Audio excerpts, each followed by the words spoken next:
Selanjutnya, saya ingin melanjutkan dari video sebelumnya. Tadi sudah membahas tentang konjungsi, maka sekarang kita bahas disjungsi. Ya. Apa itu disjungsi? Sudah kita bahas pada video sebelumnya mengenai disjungsi. Ya, disjungsi ini adalah kata hubung, ya, yaitu kata hubungnya adalah atau dengan simbol V. Ya. Oke, kalau ke atau, ya, coba kita recall kembali. Misal kita punya pernyataan P 2 dikurangin 3 tidak sama dengan 3 dikurangin 2. Ya. Kemudian pernyataan Q 2 ditambah 3 sama dengan 3 ditambah 2. Kalau kita gabungkan, ya, dengan kata hubung atau, sehingga menjadi 2 dikurangin 3 tidak sama dengan 3 kurangin 2, atau 2 ditambah 3 sama dengan 3 ditambah 2. Oke, ini adalah materi yang kemarin. Kemudian bagaimana pengertian dari disjungsi dalam menentukan tabel kebenaran. Ya, misal kita definisikan terlebih dahulu disjungsi. Ya. Disjungsi itu akan bernilai benar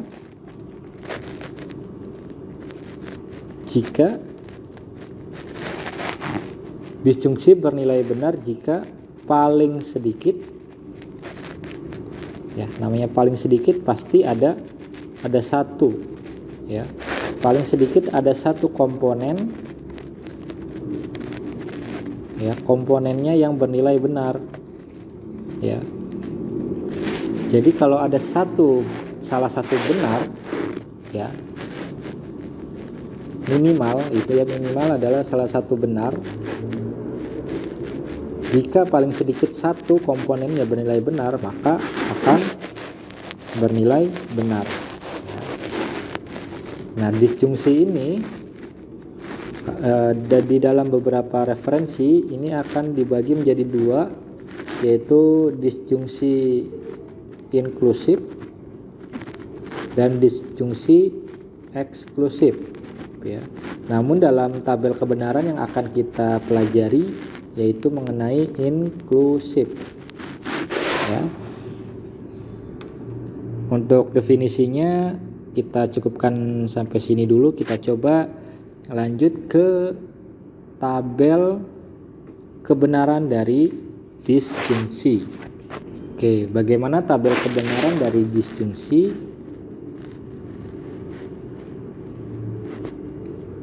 Saya di sini tuliskan dahulu judulnya.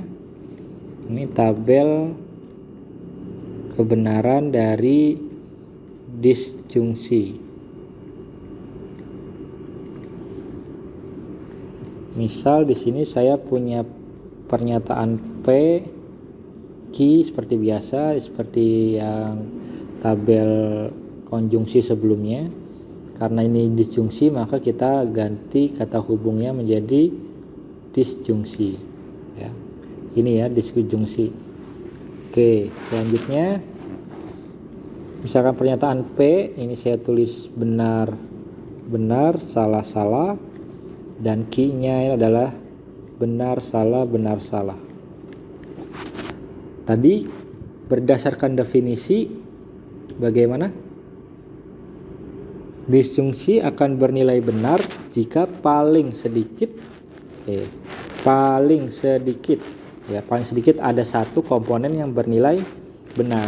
Nah, ini paling sedikit ada satu, ya. Nah, ini ada benar, ini ada benar, paling sedikit ada satu. Kalau ada dua, ya lebih baik, ya. Artinya di definisi paling sedikit satu, ya minimal satu. Kalau benarnya 2, maka akan juga bernilai benar ya. Maka ini salah satu bernilai benar akan benar ya. Karena ini benarnya ada 2, maka benar pula karena ada syarat minimal 1 ya. Nah, ini salah-salah maka salah, seperti itu ya. Ini mengenai tabel kebenaran dari disjungsi. Silakan diingat-ingat kembali tabel kebenaran dari disjungsi ini. Kita lanjut ke contoh ya. Kita ke contoh. Misal saya punya pernyataan P 2 dikali 4 sama dengan 8. Ini jangan sama dengan adalah ya, adalah 8. Kemudian Q-nya 2 ditambah 4 adalah 8 ya. Maka kita bisa membuat disjungsinya, yaitu 2 dikali 4 adalah 8, atau 2 ditambah 4 adalah 8 ya. Kalau kalian mendengarkan atau membaca pernyataan seperti ini ya, seperti ini kan kita harus membuat penarikan kesimpulan. 2 kali 4 ada 8, atau 2 ditambah 4 adalah 8 ya. Kita memerlukan suatu logika dalam hal ini.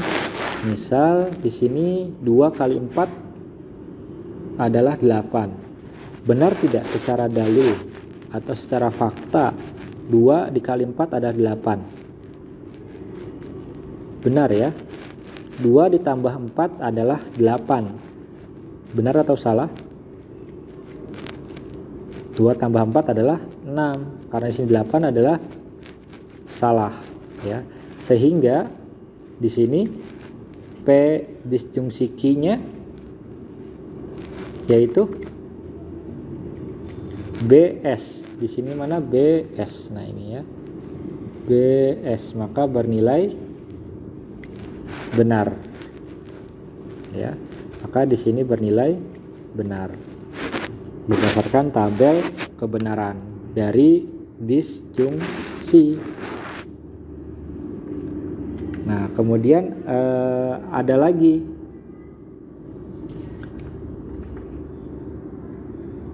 mengenai negasi dari konjungsi ya. Kalian pernah mendengar tabel kebenaran dari negasi? Oke, ini saya buat baru lagi. Saya save terlebih dahulu.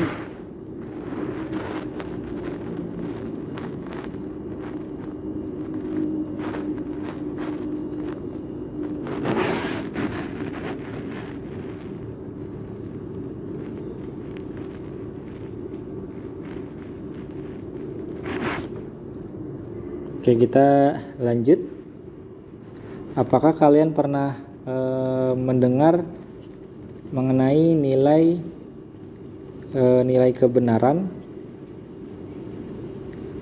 negasi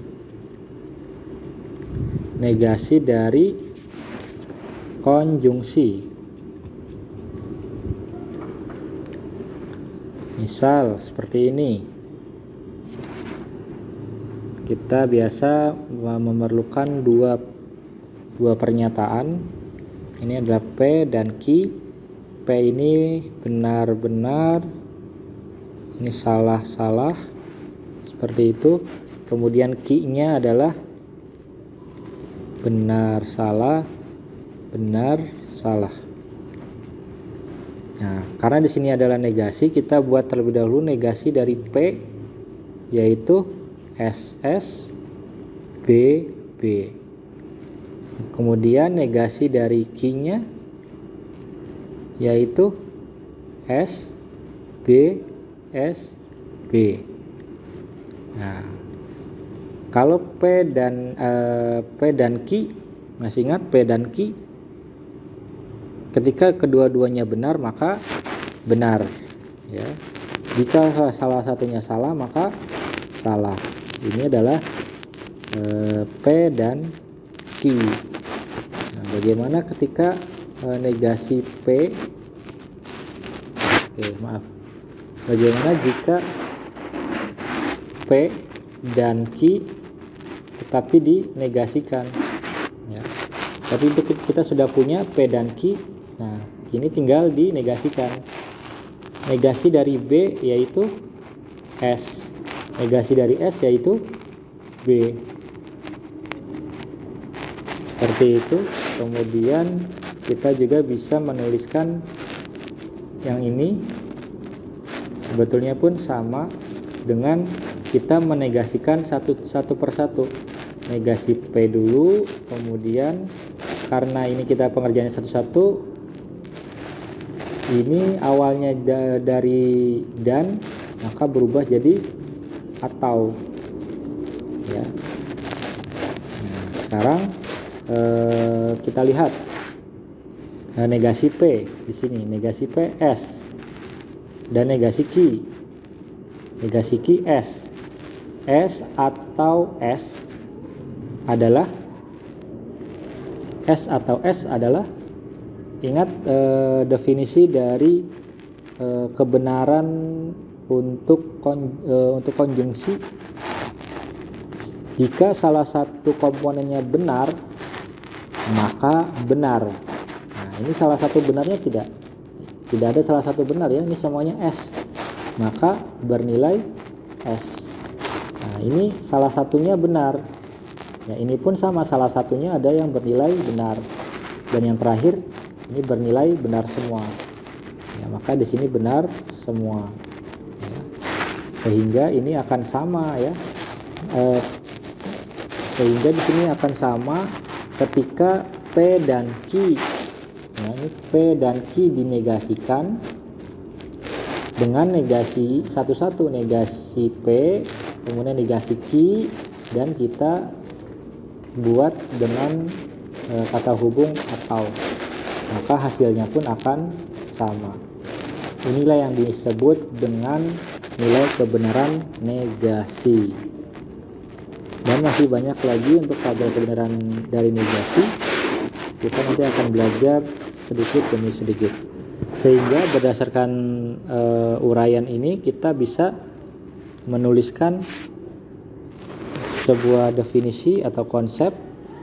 Negasi P dan Q akan sama dengan negasi P atau negasi Q, ya. Apa itu artinya? Artinya, ya, negasi dari konjungsi, ya, dari konjungsi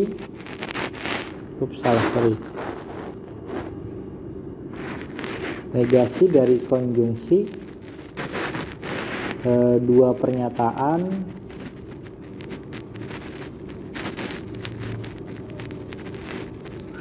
bagaimana konsepnya? Negasi dua pernyataan sama dengan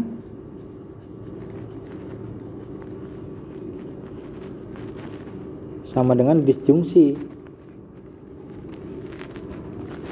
dari negasinya, negasi masing-masing pernyataan tunggalnya. Ya, pernyataan tunggal artinya pernyataan yang awal, ya. Jadi di sini negasi, ya. Ini negasi dari P dan Q adalah disjungsi dari negasi masing-masing pernyataan tunggalnya. Oke, silakan kalian pahami terlebih dahulu. Ini adalah konsep juga, ya. Ini kalian harus hafalkan.